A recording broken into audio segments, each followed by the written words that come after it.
Prungu? Prungu? I'm talking on the mic. Yes, I am talking to you. Are we good?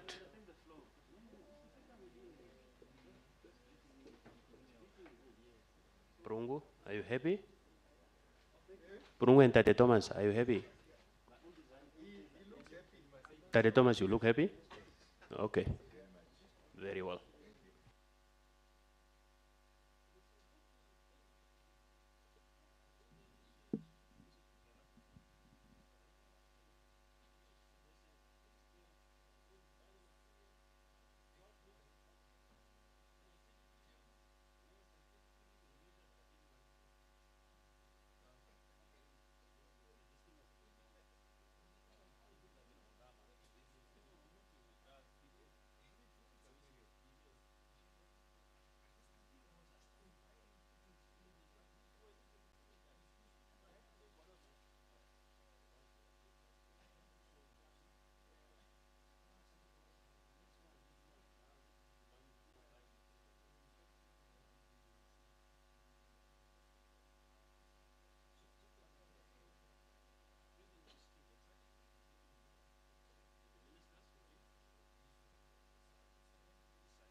Can you fold them, all of them? They should not go up like this.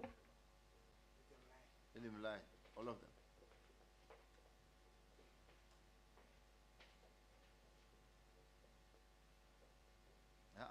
Just straight. Yeah.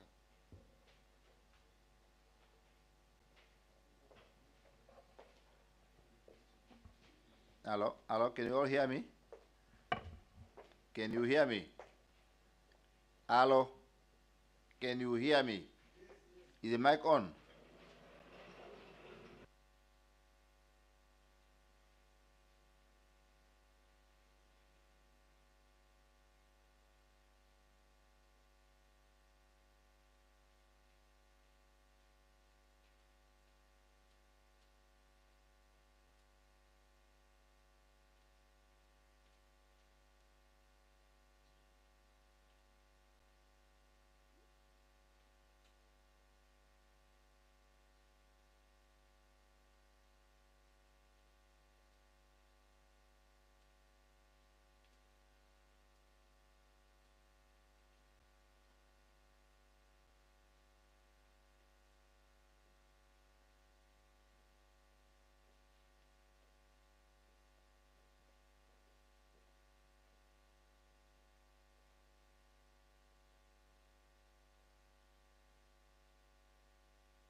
talking to you, Prongo. Can you hear me?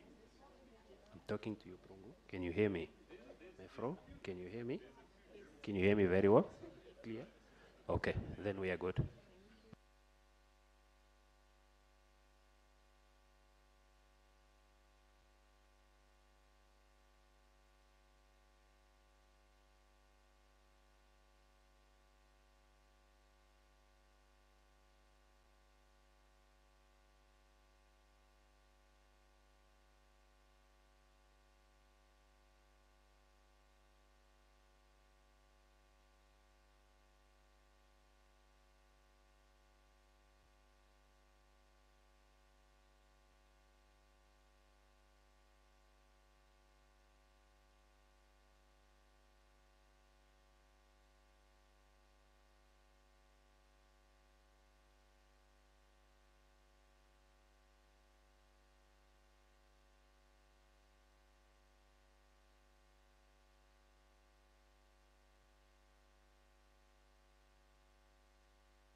Your height, man. I'm a little bit taller than you. We compete on the height. Yeah? Yes. I'll tell you. And the other same was not you.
Hello? Yes.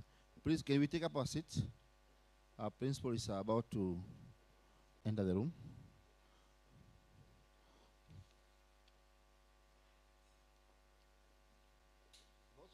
Those who are seated, please move on this side. We should not be scattered. Only those who are moving, those who are sitting, let's sit on the chairs.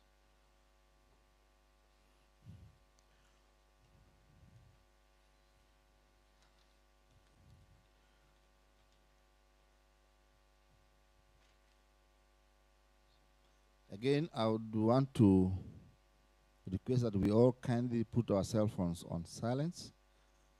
This will be a live program.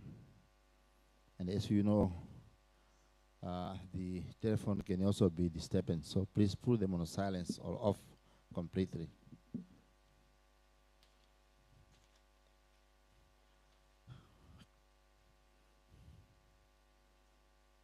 May we all arise for receiving our present.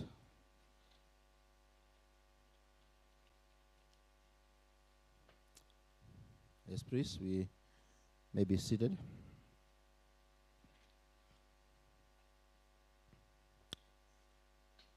Your Excellency, Dr. Nangolo Mbumba, President of the Republic of Namibia,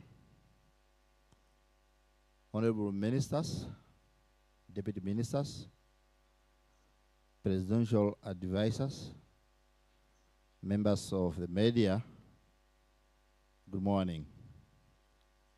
I would like to welcome you all to this briefing session on the 79th session of the United Nations General Assembly, as we know by the abbreviation UNGA, as well as the mission undertaken by His Excellency President of our Republic to the Federal Republic of Germany, Hamburg in particularly, for the Sustainability Conference. Thereafter, our head of state also paid an official visit to the Kingdom of Spain.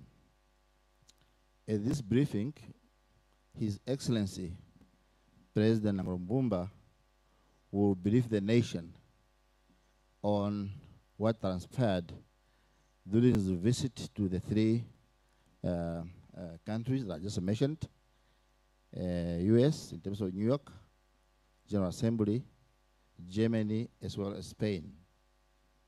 Thereafter, His Excellency will invite honorable ministers, deputy ministers, presidential advisors who accompanied him to these events for their interventions. There will be an opportunity for question and answers. Media will be invited to post their questions on the subject. Time is of essence. I kindly request that when you post your questions, let it be short, straight to the point. Thank you. On that note, may I now invite His Excellency President of the Republic of Namibia to deliver his briefing statement to the nation. Your Excellency. Thank you, Ambassador Leonard Ipumbu, Chief of State Protocol and Director of this briefing. Honorable Ministers, Advisors, EDs, but especially members of the media, good morning. I am pleased to join you this morning on this occasion that strengthens our commitment to transparency in governance and freedom of the press under the Harambee Prosperity Plan 1 and 2. Over the past 9 months, I have been to many parts of our country. I have visited many regions. interacted widely with political leaders, traditional leaders, church leaders, business gurus, and sports fraternity, and broader social society, civil society. My engagement have been publicly accounted in the press releases, and on social media pages of the presidency. Not less important, I also visited countries near and far to assure partnership countries of Namibia's stability, Namibia's peace and security, and to strengthen economic cooperation for the benefit of each and every Namibian. Hence, I saw it fit to call this briefing to share and to provide with my team feedback to my fellow citizens about 2, if not 3, important missions I undertook over the past 30 days. My participation in the 79th session of the United Nations General Assembly, which convened under the theme, "Leaving No One Behind, Acting Together for the Advancement of Peace, Sustainable Development, and Human Dignity for the present and future generations." Those were the themes. And my participation in the Hamburg Sustainability Conference in Germany, in the city of Hamburg and in Germany. On the Summit of the Future, let me say the following. Namibia and Germany, the Republic of Namibia and the Federal Republic of Germany were requested in 2023 to co-facilitate what the Secretary General of the UN then called the Summit of the Future, and to also facilitate the drafting process of the Pact for the Future. That in itself is no mean feat and projected attention to Namibia as a country.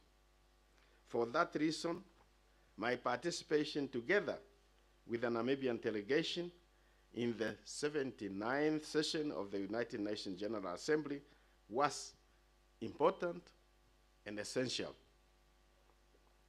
I am pleased to report that alongside Chancellor Olaf Scholz of the Federal Republic of Germany, we co-facilitated the Summit of the Future from the 20th to the 23rd September 2024.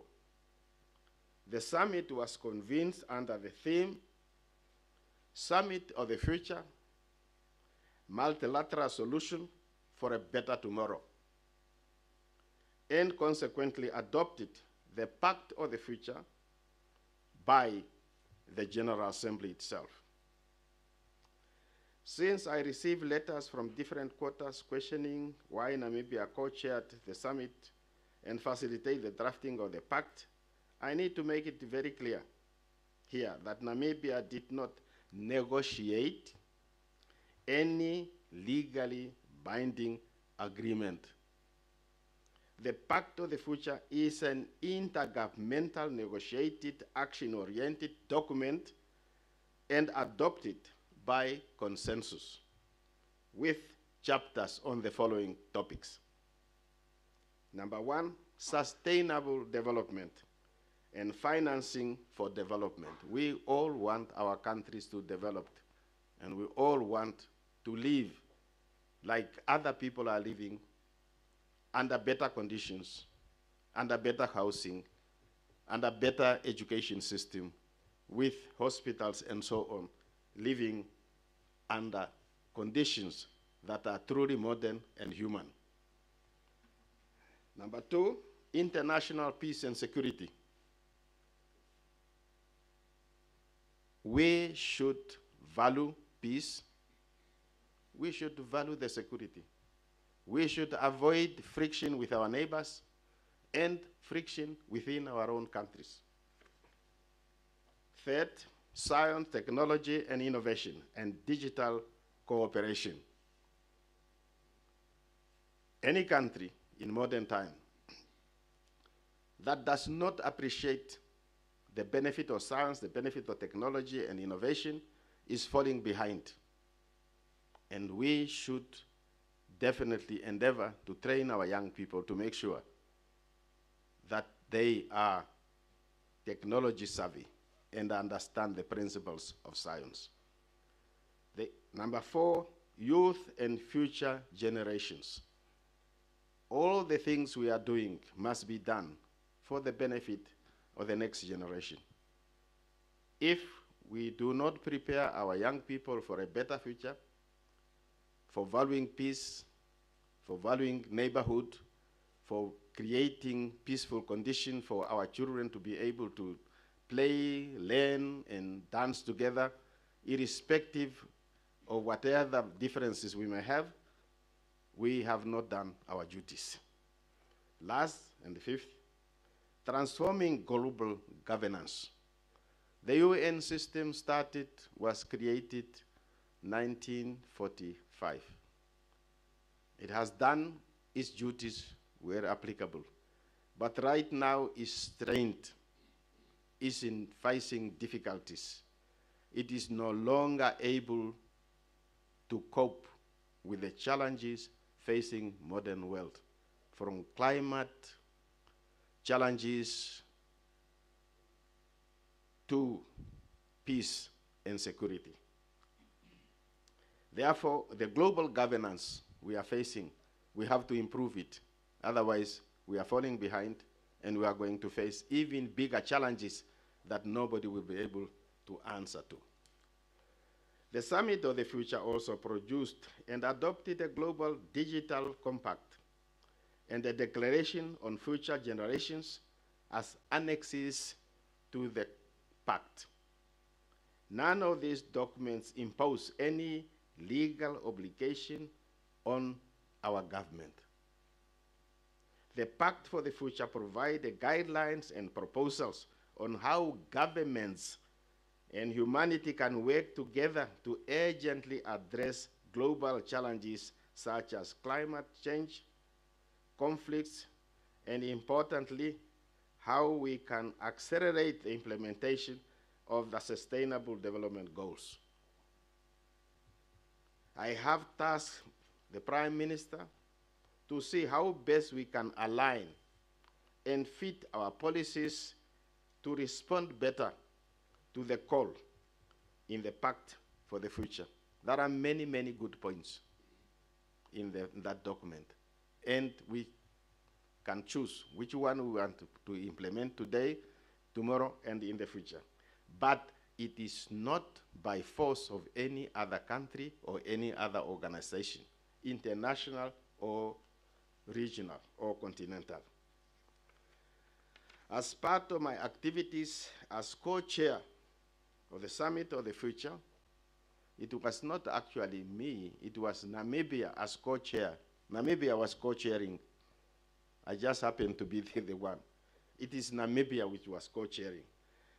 I have to deliver several statements at various platforms, including at the closing session of the Summit of the Future in what they were calling Action Days. That was the action of the younger people to participate. The official opening of the Summit of the Future and the private sector forum of the Summit of the Future, organized by the UN Global Compact Office. I also held consultations with the Chancellor of the Federal Republic of Germany, His Excellency Olaf Scholz, the Secretary General of the United Nations, His Excellency Antonio Guterres, and His Excellency Philemon Yang, President of the 79th session of the General Assembly, a colleague from the Republic of Cameroon. Other activities and meetings have been covered in detail in the press release by the presidency on the 26th of September 2024. Now, on Hamburg Sustainability Conference in Hamburg, Germany, which took place from the 7th to the 8th of October this year, Namibia is emerging as one of the leading voices in Africa in the fight against climate change. Through our commitment to green hydrogen and renewable energy, our country is called to participate in summits and conferences that seek to promote solutions to dealing with warming climate and the advancement of sustainable development goals. It is in that vein that I was invited to the October 2024 Hamburg Sustainability Conference, which is a joint initiative of the German federal government, the United Nations Development Program, and the Michael Otto Foundation, and the city of Hamburg itself. The conference was held under 3 themes: reshaping the international financial architecture, unleashing investment for sustainable development goals, and leveraging transformation. I participated, and my colleagues also, in the opening panel, alongside the Managing Director of the International Monetary Fund, the President of the World Bank, the Chancellor of the Federal Republic of Germany, Olaf Scholz.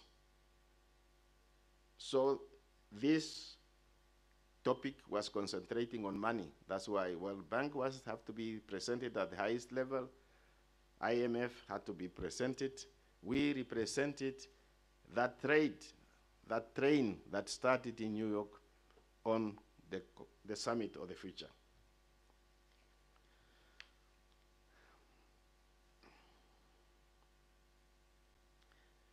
I made the case for the reforming the international financial system to better respond to the needs of developing countries like ours.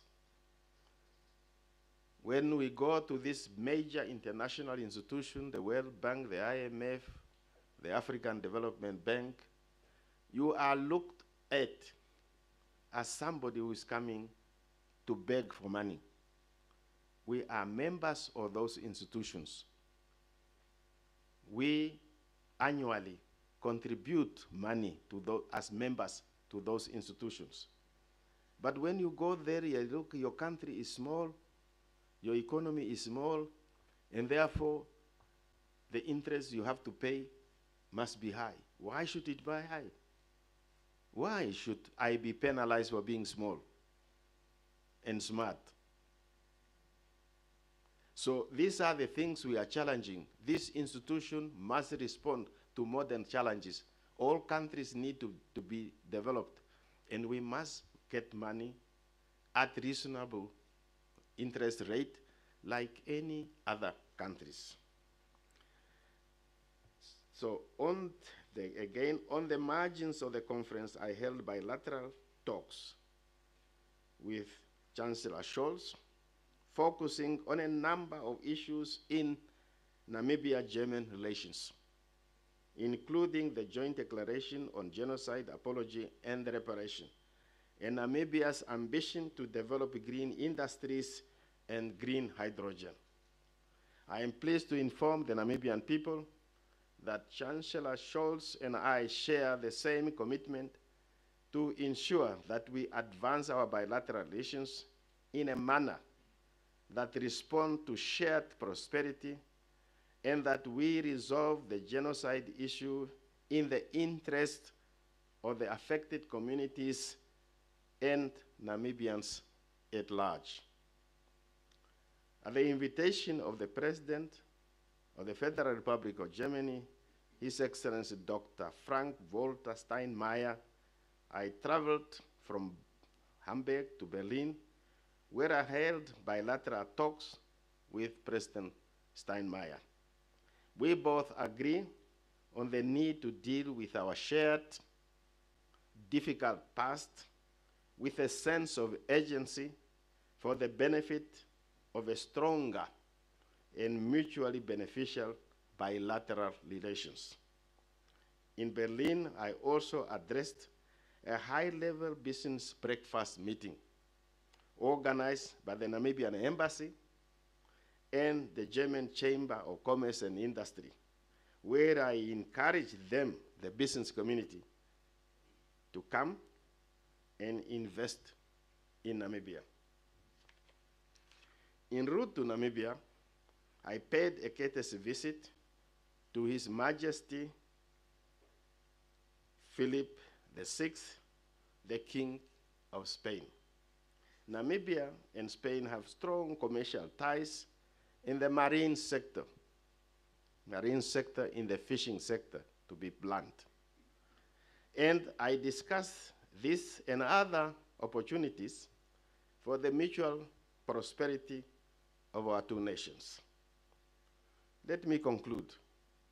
My mission to the United States, to Germany and Spain, underscore the basic truth that development cannot be effective without stronger multilateral and bilateral partnership. We need friends, we need partners. Our country cannot develop if we don't nurture partnership by responding to opportunities in the external, international, and regional environment. Therefore, missions of this nature are essential to spur Namibia's national development. I would like to thank our development cooperation partners, including the United Nations system, the Federal Republic of Germany, and the Kingdom of Spain. Our efforts in economic transformation and the acceleration of the Sustainable Development Goals have been enhanced as a result of the working visit I undertook to New York for the 79th session of the United Nations General Assembly, to the Summit of the Future, and to the Hamburg Sustainability Summit. I will now ask members of my team who were part of my delegation to the UNGA 79 and the Hamburg Sustainability Conference to share with you their sectoral engagements as delegated by Namibia.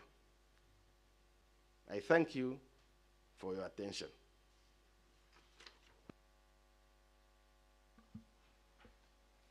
Thank you very much, Your Excellency. First, before I talk of other engagements, I would just like to underscore what the President said, particularly when I have read remarks by the leader of the Republican Party, Heng March, criticizing the Pact for the Future and in a way misconstruing it to be a legally binding document. All over the world, nations are praising Namibia for the role that we played as co-facilitators in the process leading to the adoption of this document, which was also adopted overwhelmingly by member states of the United Nations. As a small country, we believe in multilateralism because our foreign policy underscores issues that are also raised in the Pact for the Future, like issues of peace and security. So for one to come and say things on the document that perhaps he has not clearly understood, one just exposed yourself on the limitations you have on issues that you set yourself to speak about. I also had the opportunity to attend the ministerial conference on the Commonwealth. And as you know, the Commonwealth Heads of State and Government meeting CHOGM will be held in the coming week. I am traveling there today to also represent the President, and our delegation include the Minister of Gender, the Deputy Minister of Youth. They are all forming part of the delegation, where we are also going to elect the new Secretary General of the organization. I also attended a high-level General Assembly session, emergency session, on the issue of Palestine. As you know, since the 7th of October last year, Israel has been aggressively attacking the people of Palestine, displacing people of Palestine, killing women and children, actually doing what is obviously contrary to international law, and failing to abide to the decisions of both the United Nations General Assembly, the decisions of the International Court of Justice. And Namibia's position is well known, that we support international peace and security, and we believe the issue of the Middle East has taken so long, and it is high time that the international community act decisively to ensure a lasting solution is reached on that issue. I also had some other bilateral meetings with foreign ministers from various countries, engaging on issues of bilateral relations with the Republic of Namibia to ensure that we cooperate both bilaterally and multilaterally. I so submit, Mr. President.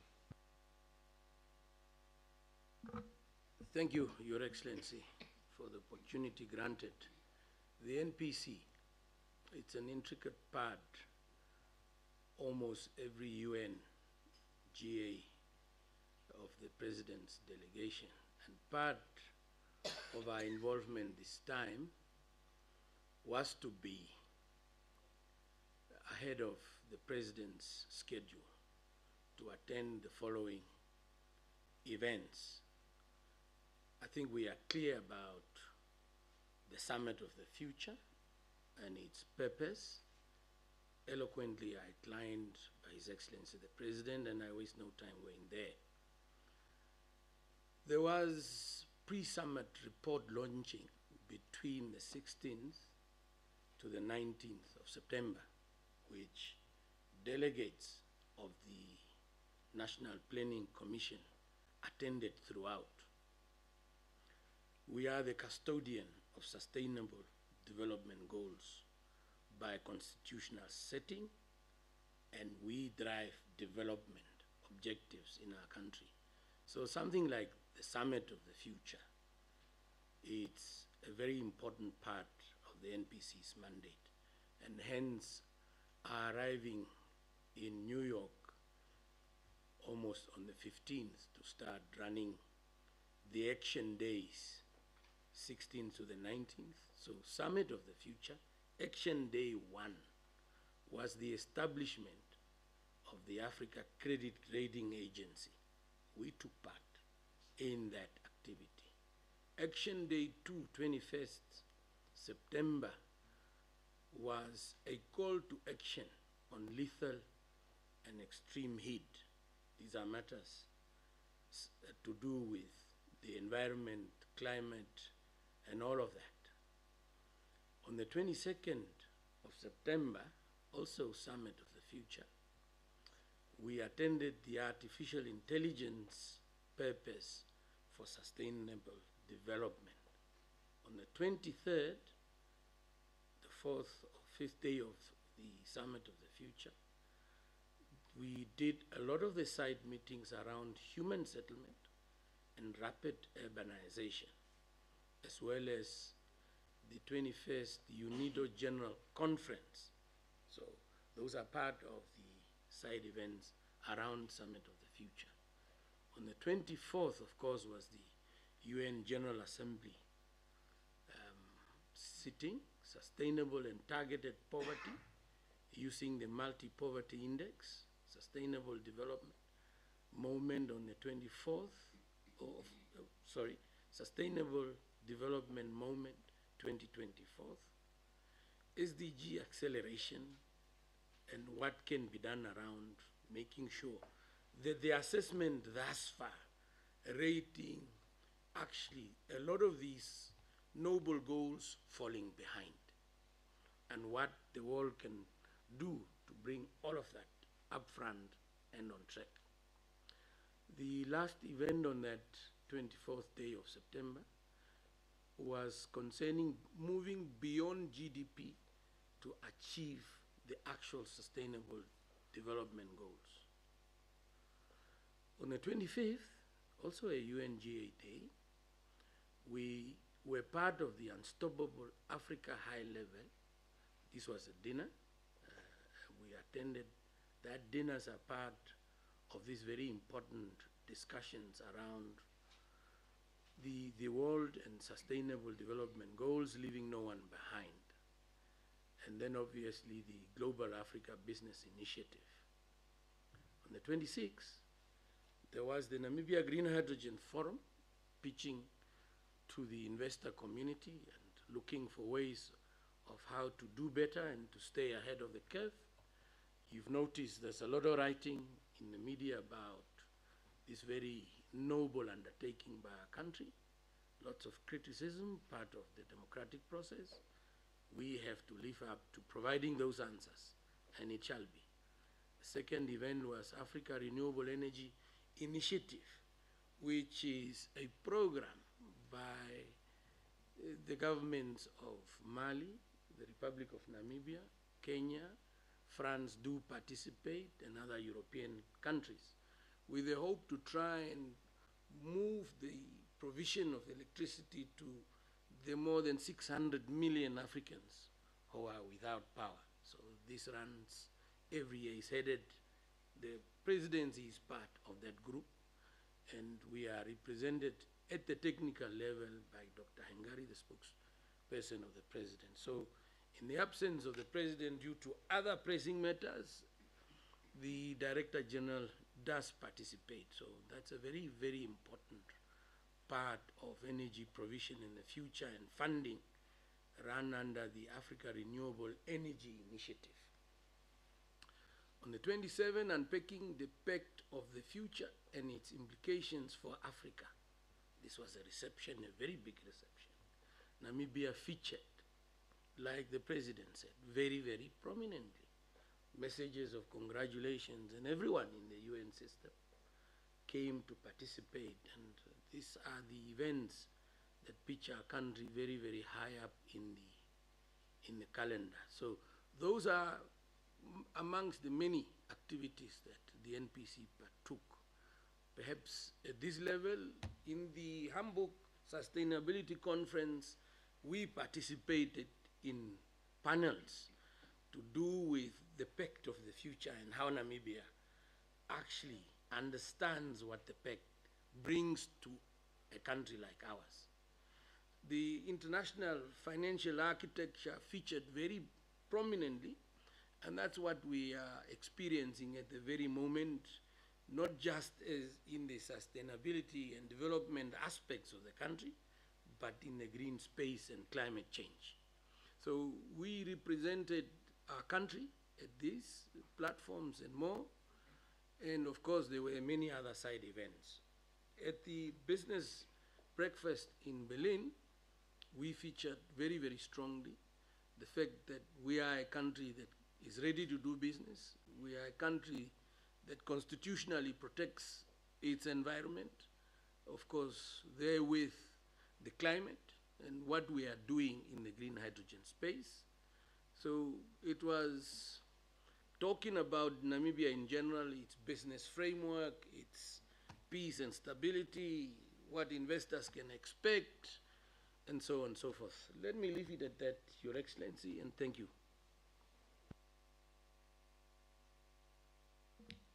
Thank you very much, Your Excellency, for the opportunity to share with the nation, and more specifically the young people of Namibia, our participation at the UNGA. At the onset, Your Excellency, I would like to join the others to applaud Namibia for the role that we play in ensuring that this pact has been adopted, because especially for the youth empowerment part, for us this pact really demonstrates that the global leaders are now eliminating all the focus to ensure that the youth, who are now the majority of the population globally, are not left out, but they are being prioritized. Like the previous ministers or the speakers have alluded to, I also participated in side events that preceded the United Nations General Assembly. Firstly, I would like to share the first engagement that I participated, representing His Excellency the President at Africa Youth Forum. This was a side event that was organized by the Republic of Uganda, with the focus of discussing the pertinent issues that the young people are faced, and placing an emphasis on the continent of Africa. At that event, the Prime Minister of Uganda also attended, who led, in fact, the forum, and we discussed issues pertaining to youth unemployment, as we know that this is more a phenomenon that we are all faced with. We discussed issues pertaining to multilateralism, and also the financial architecture, and I'll not dwell much on it, as the DG has alluded to it, how it impacts the development, especially in the countries that are still developing. Also worth noting is we discussed the inclusivity of youth in decision making. I'm sure as Namibia, I think we are doing much better compared to other countries. And lastly, we also looked at the role of young people in peace and development. Secondly, I attended we actually hosted this side event as Namibia. It was organized and funded by UNFPA together with the One Economy Foundation. And this side event focused on empowering youth for a sustainable future, unpacking the sexual and reproductive health, inclusive and global governance. This was a side event where we shared the best practice in terms of the advances that we are making to ensure that our youth are empowered to deal with health and well-being. And this speaks to the second pillar in our national youth policy, that is ensuring that we provide access and affordability in terms of accessing this very much needed service for the young people. We have issues, challenges on teenage pregnancy, so this is also one pillar that addresses that concern. The other side event that I attended was a forum that was organized by UNICEF, where we shared an initiative that's being funded and run by UNICEF on Generational Unlimited. This initiative provides funding to young people, encouraging them to be change makers in their society. They are required to identify a problem in the society and then providing a solution. So it mostly deals with social entrepreneurs. We know that when it comes to entrepreneurship, we not only look at the commercial part, but we are encouraging young people really to taking lead in the societies that they are. And lastly is the Summit of the Future, which directly speaks to our mandate. And for us, it was an insightful experience to also listen to the declaration that the global leaders, the presidents, were making towards ensuring that the plight, the needs, and the aspirations of the young people are in fact elevated to the level that we need to prioritize and to attend to the needs of the young people. Your Excellency, in short, this was my participation at the concluded UNGA. Thank you.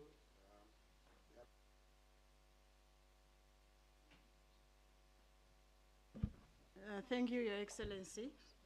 Of course, as advisors and executive director in the Office of the President, we accompany His Excellency to these missions, and our role is to continue to make sure that the Office of His Excellency is running. The fact that His Excellency is undertaking engagement doesn't mean that the office stops running.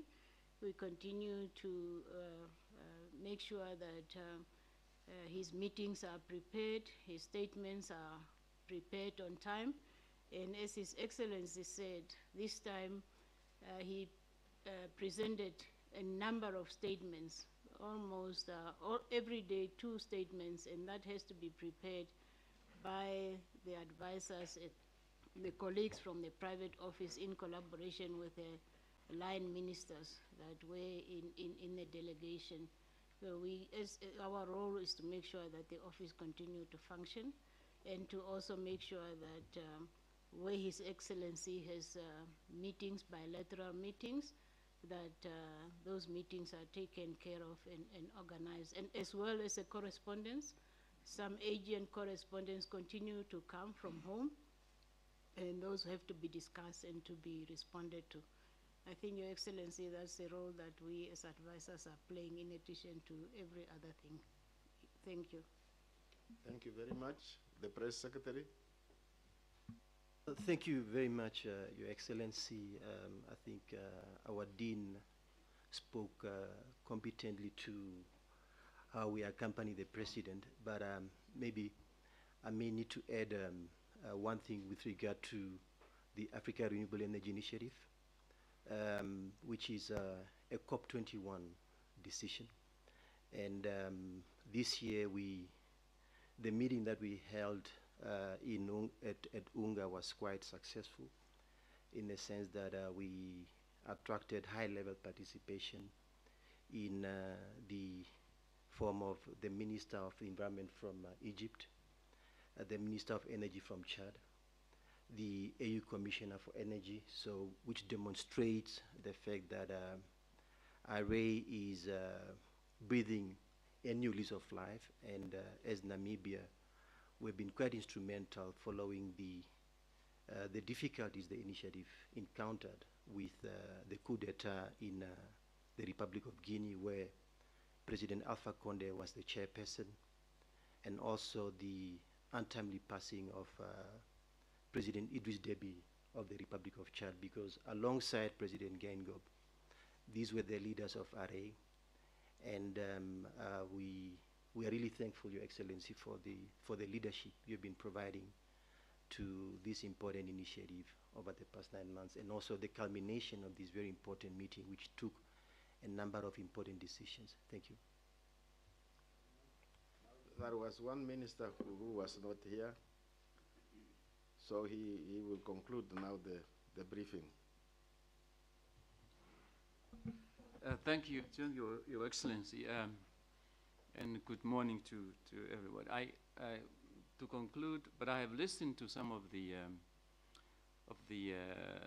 discussion as I was driving. I think the DG of NPC have basically said a lot of things I could have said, and that is in relation to the discussion around the green hydrogen. Of course, Namibia did have its own event where we were actually promoting our own green hydrogen program. And the takeaway, I think, from there is just to say, I think we are being taken seriously by not only the investors, the people who want to come and invest their money to actually produce that, but also by the market, the people who want to offtake the hydrogen. Because they see that the possibility is there. It's just a pity that somehow internally we don't see that opportunity. We always want to think that it's not possible. But when the people who says, look, if your situation is like this and the kind of wind you have got, there's a solar you have got, and that is what the likely price can be, certainly we are going to offtake this green hydrogen when you produce it. And that, I think, was the weakness in the whole argument to say, where is the market going to come from? But as we go on, this market is firming up. The offtake agreements are going to be there. And therefore, really, I think we should really be, this is an opportunity which Namibia cannot afford not to keep pushing and promote it. And when you hear some people to say, wherever did it happen, or why us, why people are coming here? I keep asking myself, why can't we always be can we ever want to be the first to do something? Why is it that we should only want to wait until other people do it, and then we want to follow what they've done? So really in this engagement, especially the Namibian event that we have organized, the takeaway was that we are on the right path, the market is developing, the technology is developing itself, because also technology-wise there was maybe an idea about would the technology be sufficient to make sure that the price that will be derived from that will be something which can be compared with some other energy sources. I think that technology continues to improve. So I would want to say that really was a success. The other important event I could mention is the fact that we, as you might know, regarding the energy transition, there is a group of countries that have established a forum to talk about the critical raw minerals that will be needed for the energy transition, and Namibia is part of that. In fact, we're a founding member of what they now call the Mineral Supply Forum. We convened that meeting again. Some other countries joined that forum. And the message again was that, yes, it looks as if the global south seems to have most of these minerals. And the global north might not have sufficient, and they are obviously concerned about the supply of these minerals. The message from all of us from the global south is simply to say, yes, we do have these minerals, but we welcome investors, but that investment that will come to our shores is not to take the minerals out and just simply go there, but it's actually to come and add value, and for us to be able to be the ones selling the finished product to this market, especially the global north. And we all agree, I think the global north also see the point that it makes sense for that to happen. And I think through that platform, we'll continue to learn more what's really going to happen. For example, you might know that a year ago, lithium, for example, was like in high demand, and the price was quite high. Suddenly, in the last 6 months, lithium is no longer actually what people thought, because the manufacturers of e-vehicles, that has dropped, the demand for e-vehicle have dropped, and therefore the price of lithium is no longer what it is. But there are other minerals that are also needed in the energy transition, and therefore we really continue to make sure that the ones that we have in our country, we will continue then to say there has to be value added before they are exported. And you recall, not long ago when Cabinet passed a resolution to say lithium can only be exported in a concentrated form and not just in raw form. So, Comrade President, that's probably the two issues I could say something about. So thank you very much. Thank you very much. Now, as you know, when the president is out of the country, he cannot run the country from New York or from Berlin. That will be illegal. Somebody has to be in charge. Her Excellency Netumbo Nani Daitwa was in charge. She is our vice president. She's a candidate of her own party in her own right. She could not be here because she has to travel to where the next meetings are going to take place. The Right Honorable Prime Minister Sarako Wangerwa Madira could also not be here because of other administrative things, so is the Deputy Prime Minister. But we must, somebody who was at home must also say something. Minister in the presidency, you were at home. Say something. Thank you very much, Comrade President. It is true that the presidency, as the apex office in the country, has to champion global engagements. It is therefore as a result that the president attended this global engagement like the UN General Assembly the Sustainable Development Summit in Germany, as well as the Pact for the Future. But like the President says, somebody has to remain home. And the Vice President remained home, and she was not only the Vice President, she was also the acting President of the Republic of Namibia. So she also engaged in several meetings and undertakings which required the assistance from the minister in the presidency. So as we stayed behind, Comrade President, the office is not closed, the office is not stagnant, the office is a moving office that is alive and well.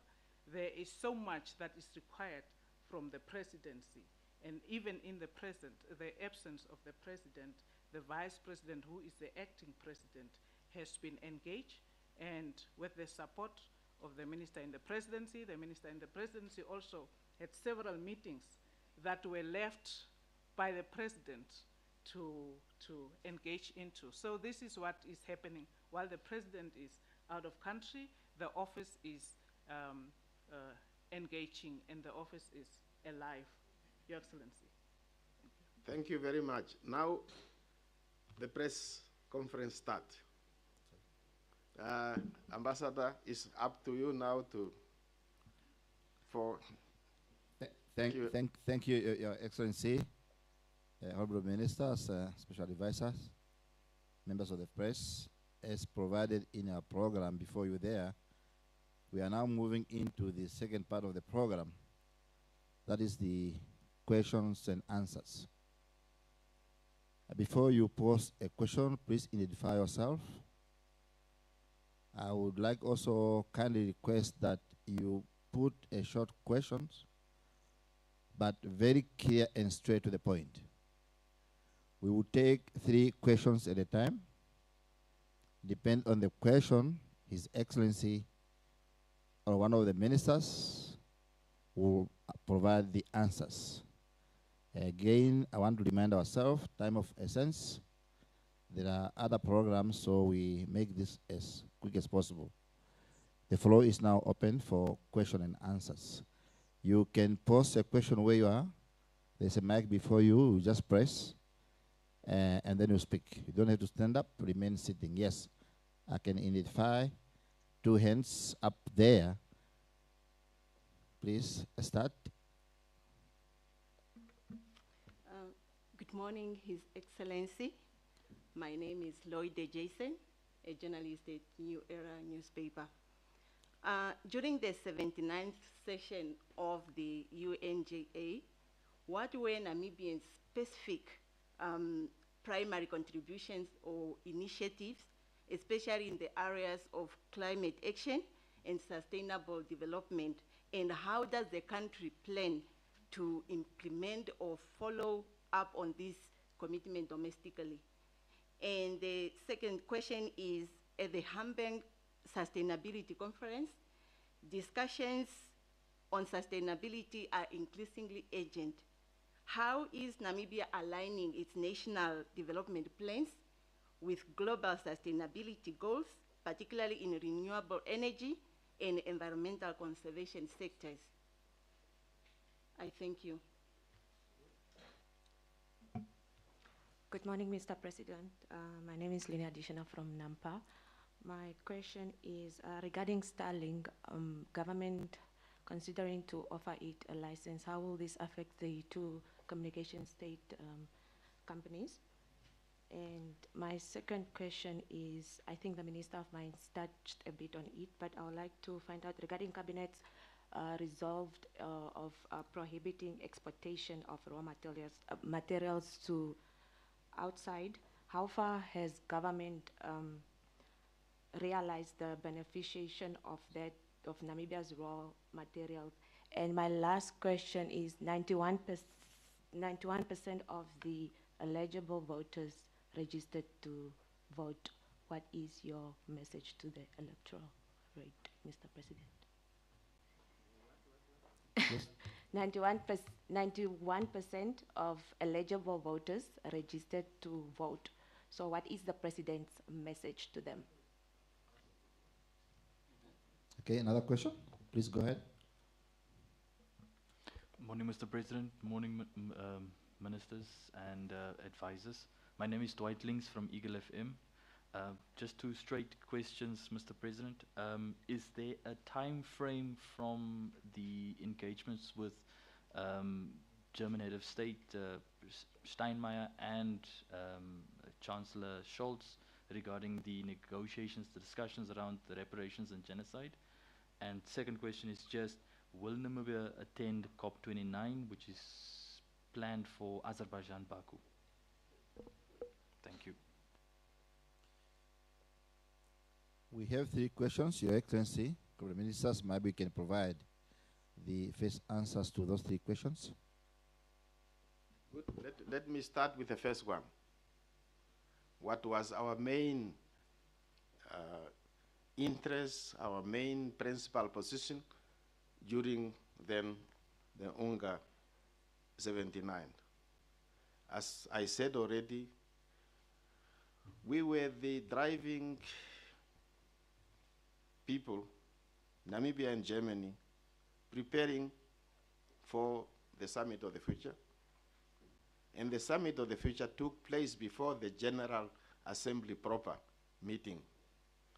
Our aim and our position was to represent the global south, the developing countries. And I must say, our ambassador, Ambassador Neville Herze, did a fantastic job.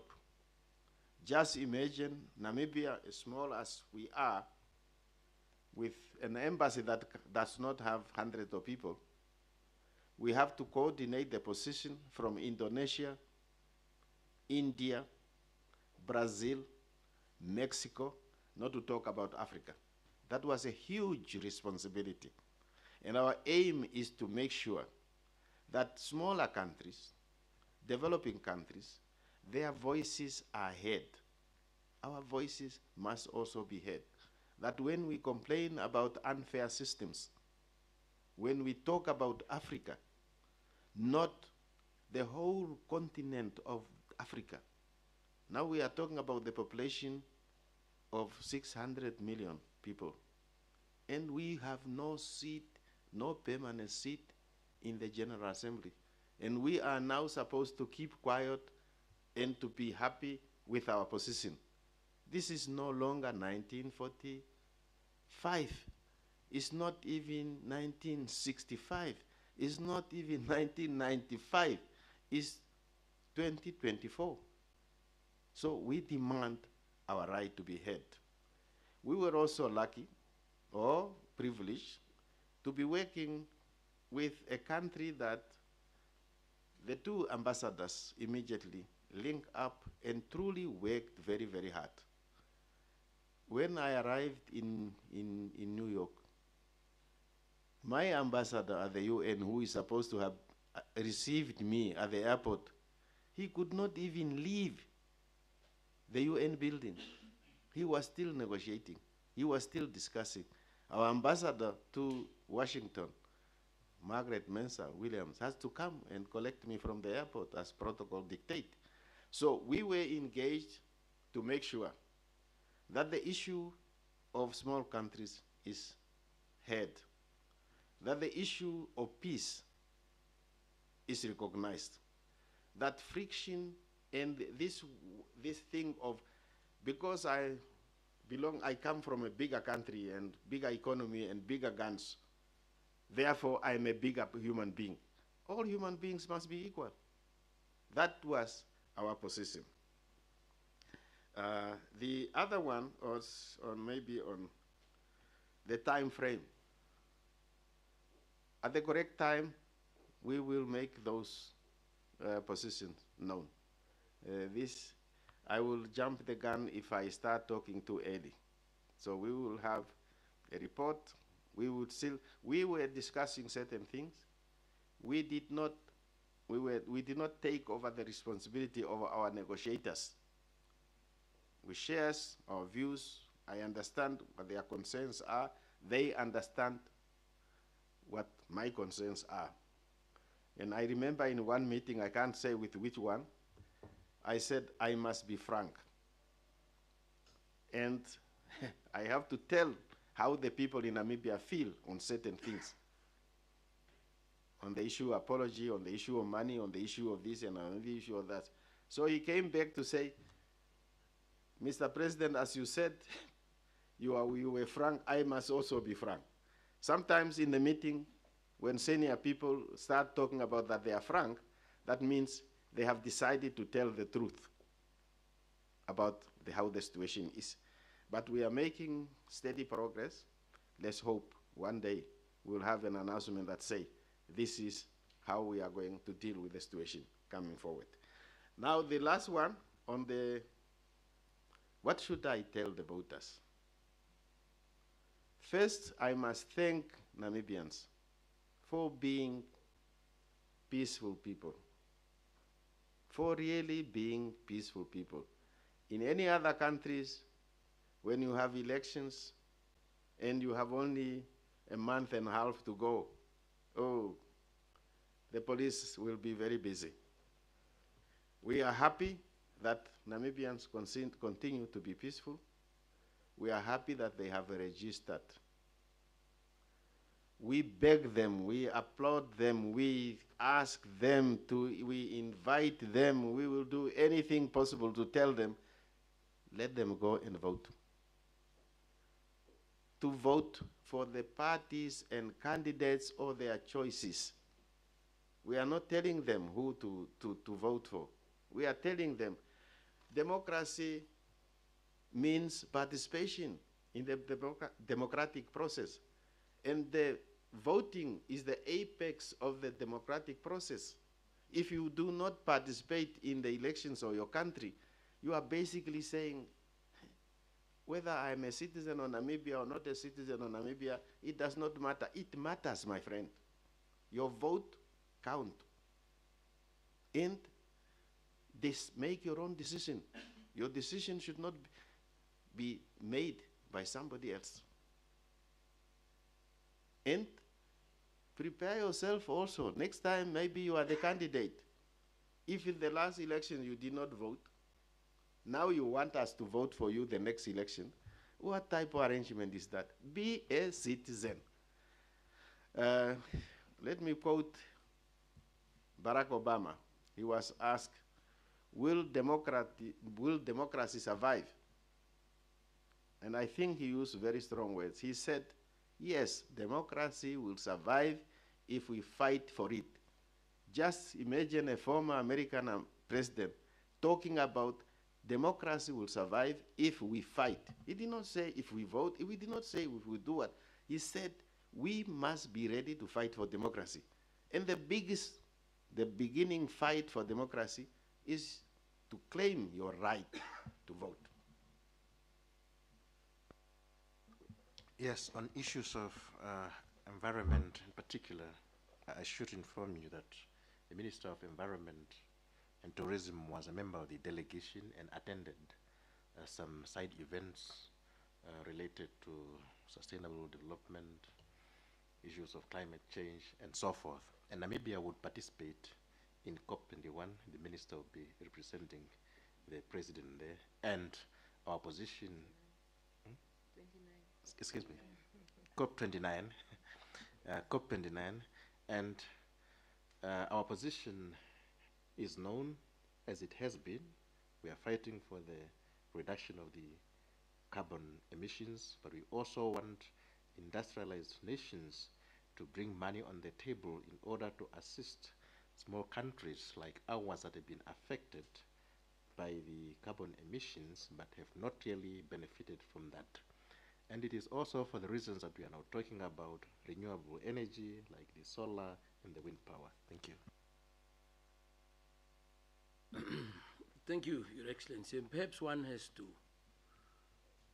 augment the statement by the Minister of International Relations insofar as renewable energy is concerned. We know Namibia's constitutional provision insofar as the environment is concerned. We also do know that science, and as emphasized in the themes of the Pact of the Future, enables the living standards of people to be brought in line. As many other innovations have happened on the back of minerals that we have, on the back of science, technology, and the rest of it. And Namibia, for the longest time, in the prosperity established, explored for minerals and explored for oil and gas. These are the input efforts of a nation in trying to uplift the living standards of its people. Just recently, we know on the shores of our water, we have the black gold. And that was an effort of the government's relentless effort without risking its revenue in finding the black gold. We have it now. It is no different with renewable energies. It is a science that actually gets out there and understands the parts of the world with the best renewable capacities between the wind and the sun. And that's basically what green hydrogen is all about. There may not be a ready market today, just like there was no ready market for all the critical raw minerals. Even in the spectrum of that business, you have valleys and mountains as technology comes in to aid human sustainability, and as new ones fill that space with those falling out. It is exactly the same basis. The critics out there mustn't be supremacist in their thinking. The critics out there should not think it's only an economist who would run a successful country. He is at best a teacher. Others have had other skills. But Namibia is actually being seen in the world as, hey, let me go to that small country. It offers peace, stability, it offers the laws that secures my money. I can be there in and out without actually being jailed. So those are the bases that governments provide. The rest of us as technocrats, investors, go to the environment, protect it as per the Constitution, put our money in there. Someday soon, we will have the rewards of renewable energies. It is undoubtedly the case. I so submit. Thank you. That was the one on Starlink.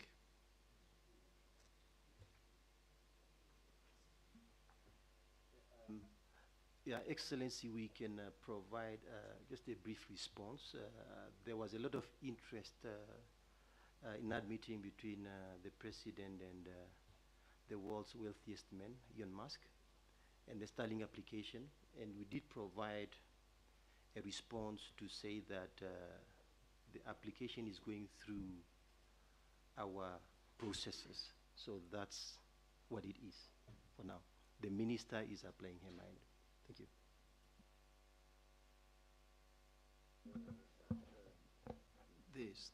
There was a question on how far we have gotten with the restriction of exportation of raw minerals. And as I did say in my initial remark to say is, we did say critical raw minerals that are necessary for the energy transition, those need to be evaluated. So far what we have in our country is lithium that has been discovered. And therefore, in regard to the lithium now, since that ban, we now have 2 processing plants that are processing uranium. So the decision has, is actually bearing fruit. So, and also to say, it's not. Let's also understand that it's not now the only minerals that we've been adding value to. As we know, the diamonds, in terms of the agreement that we've got the BS, right now 15% of that diamond is actually retained in the country for value addition, and right now we do have 11 companies that are doing cutting and polishing of the diamond from that 15% that we are retaining in the country. So this will not be the first time we are actually adding value to our minerals. What we need to do, like for example now with a mineral, why should we not proceed to jewelry manufacturing and not just to end with the polishing and cutting of the diamonds? And that is something that we also investigate and say, you know, can we not do manufacture the jewelries that can then be sold? So, but on the lithium at least now we do have 2 processing plants that are doing what we were asked them to do. Ambassador. Thank you, Your Excellency. Like I said, at time of essence, this program is live, and we have a limited time, but with your permission, we may allow 3 more short questions. Please, straight to the point. Yes, Blanche? Thank you, Ambassador. My name is Blanche from NBC. Your Excellency, with your permission, my first question is to the Press Secretary, Dr. Alfredo Hengari. Doc, the last time we spoke, and it's an interview that we also widely shared with the media at home, you informed us that the negotiations with regard to the genocide apology and reparations were in their final stages. So any update in that regard from last week, Wednesday, to now?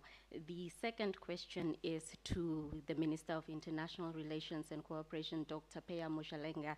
Minister, just an update on the visa issue between Namibia and Germany. I know that you mentioned during the breakfast meeting in Berlin that the communication has been through diplomatic channels, but now we've had the German Africa Business Association coming out in support of your stance. So any update in that regard? Because since the publishing of those stories, many Namibians have been asking the questions that I'm relaying to you now. So those are just my brief questions I so submit.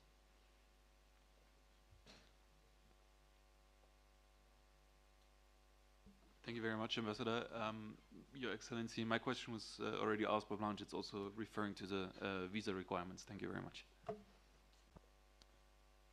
I see no more hands, and we've got 10 minutes to conclude. So, Prime Minister, please provide the answers.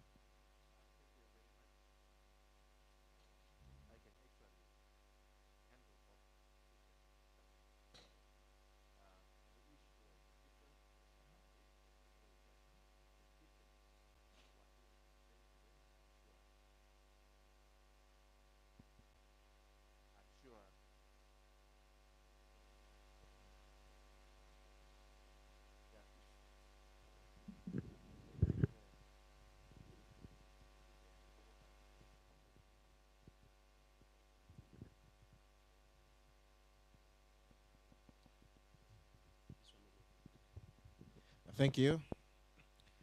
With regard to the question regarding visa, there's no update since last time. The visa requirements of the Germans, their regime is still the same.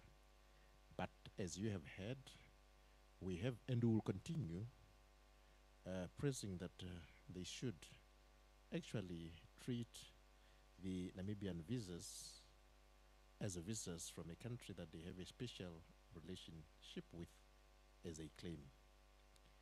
With regard to the issue of the German Namibia negotiations on genocide, when we were in Germany, our teams, the technical teams, were meeting to negotiate.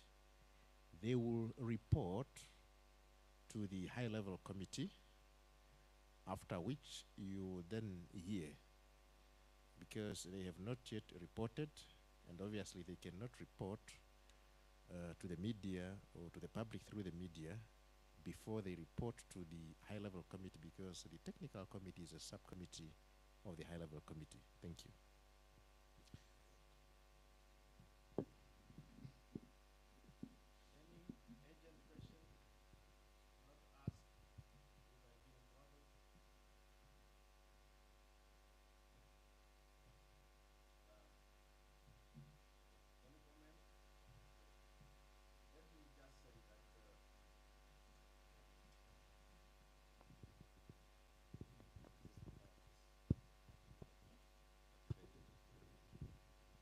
Let me just say thank you very much for attending this meeting and asking questions that are to the point.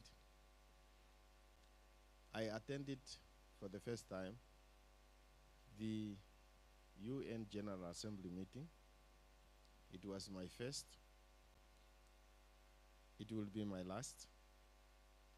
But like all Namibians who are lucky, I make two statements in that General Assembly. One, in the opening session of the Summit of the Future, and later as representing Namibia proper for the General Assembly. And my position was not to tell anybody that it's my last or my first, because the principal position, when you attend this type of meeting, forget about your name. The name of your country is you. When they call Namibia, we'll all jump up. So I did not have to say goodbye to the General Assembly, because Namibia is there to stay. And anyone who will be delegated by the Republic of Namibia in years to come must represent a country, the land of the brave. Thank you very much. Thank you. Thank you, Your Excellency, Comrade President, honorable ministers, members of the media. We have come to the end of the session, and I would like to thank President of our Republic, Dr. Mbumba, honorable ministers, for the briefing so delivered. Equally, we thank the media. Media will play a very important role. From here, they will inform the nation and beyond of what has transpired. Equally, we thank the Namibian nation out there. I know this program is very live, and they are watching, and we thank them for being part of the program. For now, we sign off here, and once again, thank you.